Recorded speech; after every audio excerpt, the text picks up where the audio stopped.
All right, we're back for another Friday Financial Wrap-Up with Mr. Michael Zuber. How are you, Michael?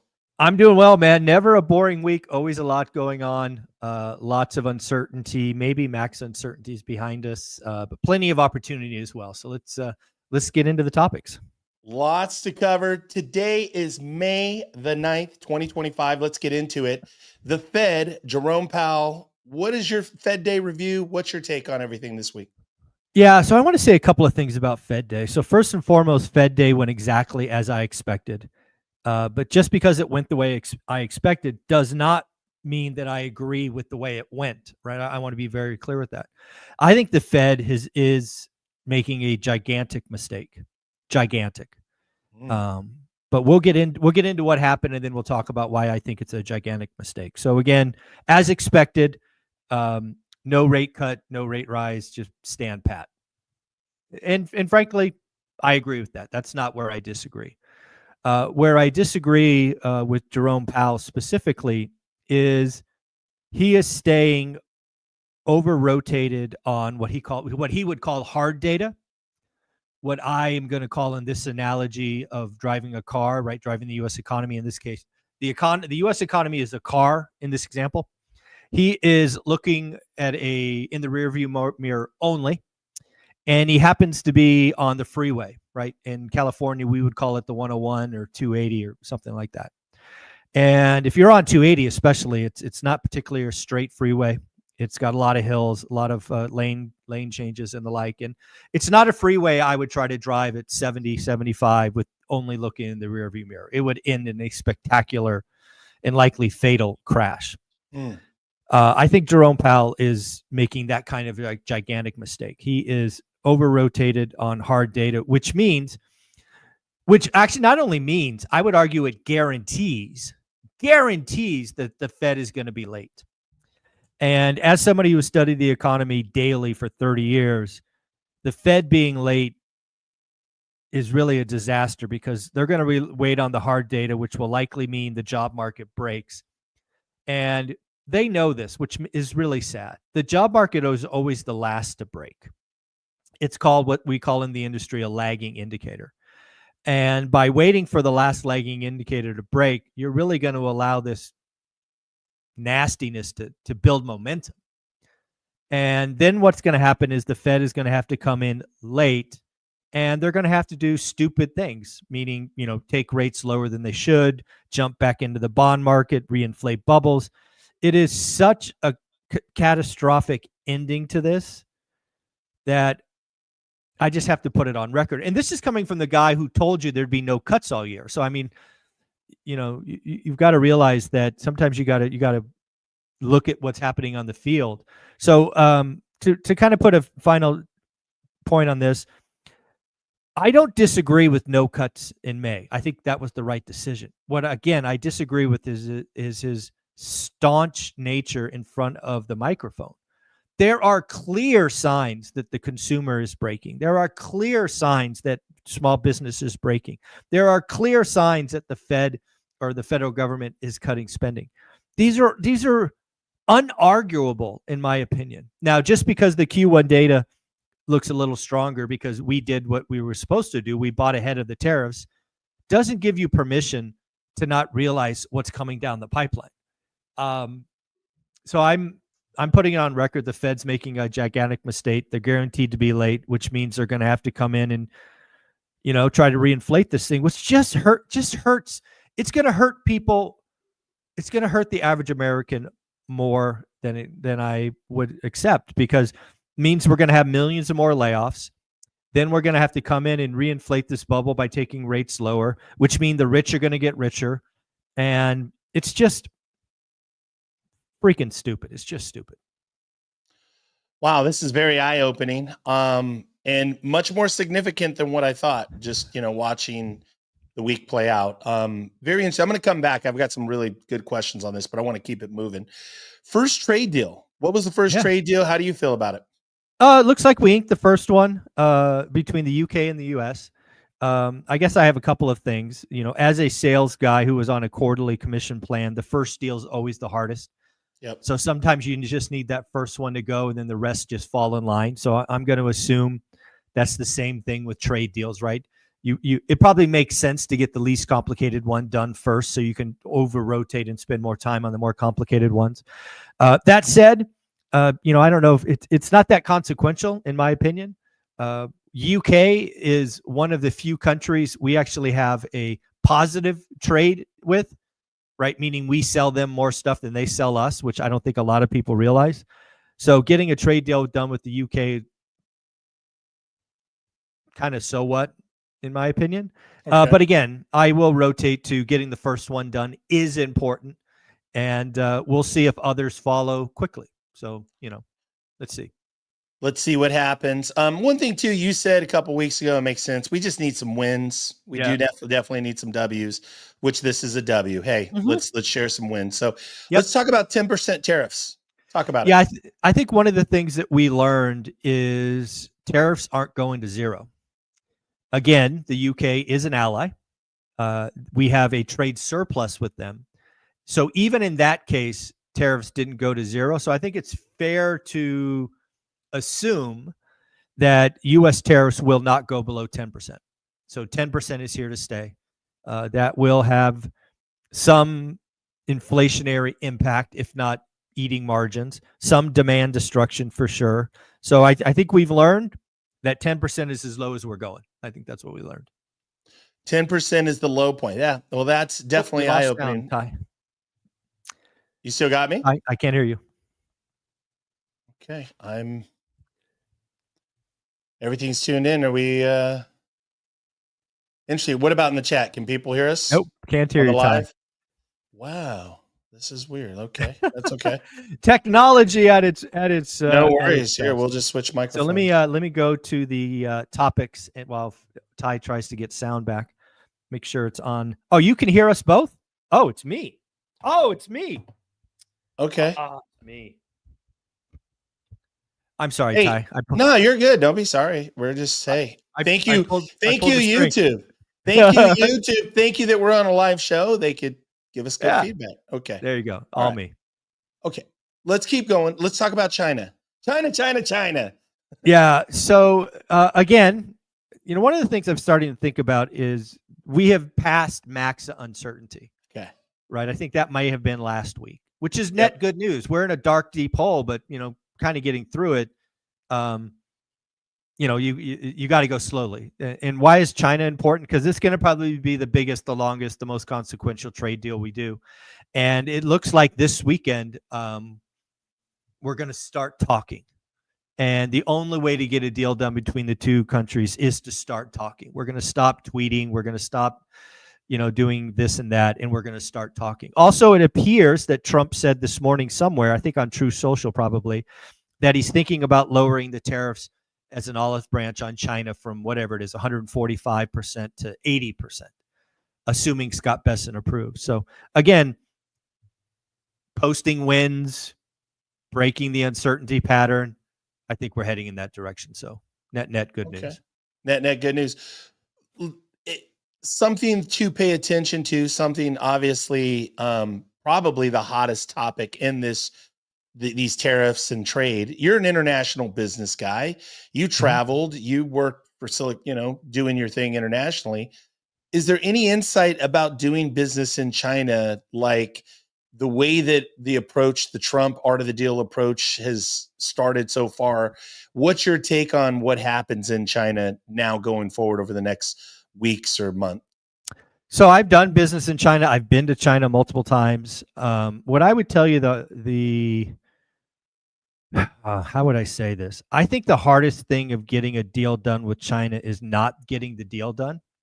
That's actually not the hardest part in my experience. It's enforcing the deal, right? What I've seen historically in my experience is getting a deal done. It's not harder or less hard than any other place. However, enforcing the contract, or in this case, the deal, that can be tiresome. Okay. That can be problematic. Yeah. Okay. There you go. Straight from our international source. I love it. Let's keep going. Let's talk about weekly claims. What happened this week? Yeah, so last week I told you we had to pay attention. It spiked to over 240. I think it was 241, and that was kind of an outlier. We'd been baselining around 220, and I'm like, hey, pay attention. This could be the start of something, or it's just a head fake. Turned out to be a head fake. We're back to 228 again, back to trend. So again, job market not breaking yet. Not yet. How do you see it playing out? And that was going to be my follow up with Fed Day and talking about the Fed being late, rear view mirror, just a little bit too late. How do you think this job market and even too, if you had to just throw an idea out there, how bad does it get before they start overcorrecting the other way and creating maybe even a little mini bubble here? Where do the job numbers go to? My biggest fear for the U.S. economy is the following set of dominoes, and I'm watching the ports more than I ever have in the last 30 years. I've never paid attention to ports. I am now. What I'm hearing about the LA ports is shipments are already down, sailings are being canceled, ships are being half full. So I believe we've got about 2 or 3 weeks left of kind of bleeding through inventory. And then, I mean, my fear and why I think the Fed is making a gigantic mistake is once this breaks, it'll be like an elevator. We're not going to take the stairs. This is going to be an elevator of pain. We're going to start to see small businesses shut down, close, lay off entirely. Right? They can't afford 145% price on stuff they're importing. Now, some of you might say that's a good thing, but realize you're going to see 1 million layoffs very quickly, probably starting in early June, maybe by mid-June. And once that breaks, that's my fear, man. So I'm very nervous for, I'll call it by June 15th, that we did it to ourselves. So that's what my fear is. This is significant. Thank you also to the timeline. It gives us a better idea how to pay attention. So let's talk about the consumer. Consumer, you mentioned consumer slowing down. Yeah. Is the consumer slowing down or is the consumer broken? What is your take on the consumer? So again, if you look at the hard data, which is again what I think Powell is doing, and he's correct, but still misguided and wrong, the consumer is strong, right? I know GDP looked to be negative in Q1, but if you actually correct for the import variation, it was up 3%, which is a really strong quarter for the United States. But again, mostly that's going to be because we as consumers, we as businesses did what we were supposed to do. We bought ahead of the tariffs to save money. Again, I think April is going to look artificially good for the same exact reason. And again, Powell is going to stand in front of the microphone and go, "The economy's fine. The economy's fine." No, it's not, you freaking idiot. We overspent. We pulled forward demand so that we could avoid a 10, a 20, a 50% tax. And time's going to do what time does, and we're going to get to this place, and it's going to be a vacuum and it's just going to be a pause. And it doesn't have to be. If you'd get off his ass and look out the front mirror or out the windshield instead of the rear view mirror, it's dude, he's going to be late. So he's going to have to do, like, if it goes the way I think it goes, he's going to have to do an emergency cut, and it's just going to be it doesn't have to go this way, but it certainly feels like it is going that way. We're definitely going to keep our eyes open on this one. Let's talk more about the port. Is there more about what you've seen that you're paying attention to the ports? Just any other comments about the ports and what's going on? No, I mean, it's happening fast. It's happening faster than expected. Yeah, again, I think there's a weekly report on the ports, and it's must reading, right?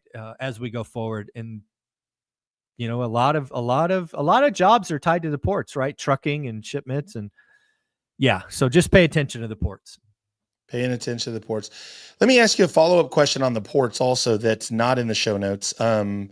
Do you see a slight disruption in supply chain? Could this be a massive disruption in supply chain?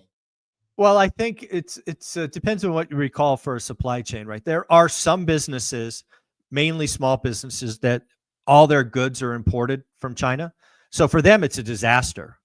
But if you're a big business like auto manufacturing or PCs or something complex, you very likely have second and third sources. So it's problematic, but not a disaster. And again, why do I think it's a disaster coming? It's because of the small and medium businesses whose entire business model is on importing goods from China. And they don't have an out. They have some inventory they bought ahead. They're hoping for some agreement. And God, dude, small business makes up like 50 or 60% of the employment. It's some massive number. And we risk injuring that for no apparent reason, in my opinion. So it's coming. It's coming. Okay. We're definitely going to pay attention. So let's talk about Vegas. What was your take on Vegas this week? Yeah, I think Vegas. Right, you and I have a friend, one of the number one reps or sales or realtors in Vegas, Joe D. Raffaelli. He reached out to both of us and let us know that inventory's up almost 80%. Prices fell $5,000 month to month. But basically, Vegas is most of the country, right? X the Northeast. The Northeast is likely still a seller's market. But inventory is going up everywhere. But inventory going up is being misrepresented by most people. All inventory is not created equal. We're still seeing homes priced below the median in good condition sell and likely sell with multiple offers. But what we are starting to see is above the median stack up. We're seeing in some markets where the luxury market is now 300 days. Yeah. So again, the real estate market is behaving exactly like I expected on January 1st and said so. Transactions are going down. Prices are going to be basically flat, and it is the year of the investor, right? We're the only folks out there being aggressive shopping.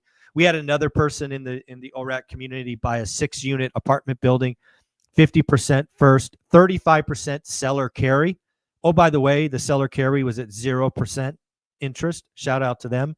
And they bought a 6-unit building with 15% down. That's an example of a disrespectful and creative offer. That's the example of doing a deal of the decade or maybe even a deal of a lifetime. So investors, go nuts, have fun, write lots of offers, figure out and find motivated sellers. The playbook is very simple for us. It sucks for everybody else in 25, but hey, we're investors. We're going to clean up. It is definitely the year of the investor. Also, shout out Joe D. One thing that's also interesting, knowing and talking with Joe and being such a close friend with Joe for 30 years, it seems like things kind of happen in Vegas and then they begin to unfold in other markets across the country. It seems like they're always just a little bit ahead of trend. I see your head nodding. Oh, I totally agree. And I would have said this 10 years ago when I was studying real estate. Vegas is one of those markets that goes hot and cold first. Yeah. So it's one of those markets where if you pay attention, you could get signs across the country. And I think Vegas is telling us buyer's market. So, there you go. Buyer's market, it's here. Let's talk about Warren Buffett. I think the big thing you got to do for Warren Buffett is he basically announced that he's stepping down as CEO. He's no longer run Berkshire Hathaway day to day. He's 94, I think. He's been the CEO for 55 years or so, longest serving CEO of a S&P 500 company. I just think you need to acknowledge what he did over 5.5 decades and, give him his flowers. He's done a hell of a lot of good for a hell of a lot of people. And I just want to thank him for, frankly, inspiring me way back in the day, 30 plus years ago, to think about being an investor and because again, one of the biggest quotes he told me and why I live the way I do is it takes decades to build a reputation and 5 minutes to destroy it. So, I've lived by that for 30 plus years. So thank you. Thank you, Warren Buffett. Thank you, Warren Buffett. We love you also. And I want to shout out a friend, Gino Buffari, who ran a division. He just retired last week. He just stepped down. He was the CEO of Berkshire Hathaway's Home Services. Nice. So Congratulations. Very interesting. Gino Buffari, shout out. We love Gino. A good friend of Joe D, myself, Tom Ferry, Mike Ferry, a legend in the real estate brokerage industry. Let's keep going. Bigger Pockets. I don't know if you guys know this, but I was featured on Bigger Pockets. Had an interview with their CEO, Scott Trench. The thumbnail of the video that came out on Wednesday is Buyer's Market Returns, I think. It was a great conversation. It really highlighted why I think it's a buyer's market, what we're doing. again, as we said in the video, not all markets are buyers markets, but it's coming. And I think it's important to realize that it's a buyer's market because demand is collapsing. And a lot of people are going to do absolutely nothing because demand is collapsing, just like last time. And investors like myself and people that follow me and do the work, we're going to clean up. And you people are going to look up in a year and go, what happened? And same thing that happened last time. You got scared, stuck your head in the sand, and did nothing. We're gonna realize what's going on and write crazy offers and disrespectful and follow up 17 times and get creative and 0% seconds, and we're gonna have a lot of fun while you stay broke and fearful. Opportunity, baby. I love it. I love it, man. You got me excited. I got those goosebumps again. Deal of a decade, deal of a lifetime. It's coming. Let's talk about school community. What's happening in school? Yeah, so school, again, I'm going to be going live on Sunday morning at 8 a.m. I know it's Mother's Day. It will probably be lightly attended, which is totally okay with me. Take care of your moms. Show love for your moms. Show love for your wife's or baby mamas. Again, they do the heavy lifting. Our part of the process is very, very quick, they do a lot for us. So please show love and respect for the ladies in your life. And I'll still go live at 8 a.m. All right, Olivia will be asleep, so I might as well do something. And I'll be there. And just come and join, ask questions. I'm now going live every Sunday. I'm not traveling inside school. It's another way to give back, more value. I have a lot of fun. Again, 67 pennies a day. And it's the place for anybody looking to get started, wanting to be around new people. And I'm really excited to see the community grow and grow and grow. Yeah, the school community is amazing. Just so many go-givers, accountability groups, a ton of high quality content that you're going to have access to. $20 a month. It's pennies. You'll spend that today somewhere at Starbucks or at lunch, or, when you're out today, you'll easily drop $20. Invest in yourself, invest in your education. Michael, let's finish strong. Let's talk about opportunity. Let's talk about the buyer's market. If in fact the Fed, which is what we started with, if the Fed is reacting late, how big is this opportunity going to be? How do you see this recession playing out? Talk about the buyer's market and how this all plays out for opportunity. Yeah, so I'm going to split those in half. So the buyer's market is here regardless of what the Fed does. Demand is down, supply is up. Days on market is longer, which means more motivated sellers. There is no question that I was right on that call. There's no question. And it's our job to fish through the endless listings to find the motivated seller. It's a process. It works. You just have to execute the process, get a lot of no's, kiss a lot of frogs, whatever your analogy is. But the deals are out there. The deal of the decade, and for some of you, the deal of a lifetime is out there. If you believe in yourself, if you do the work, if you follow up. So let's go to the second part.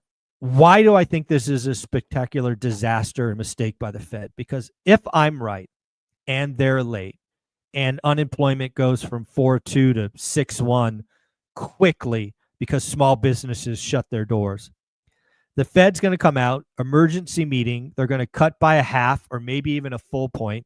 They're going to announce they're buying treasuries again. They're going to get the 10-year note down to something with a 2 handle.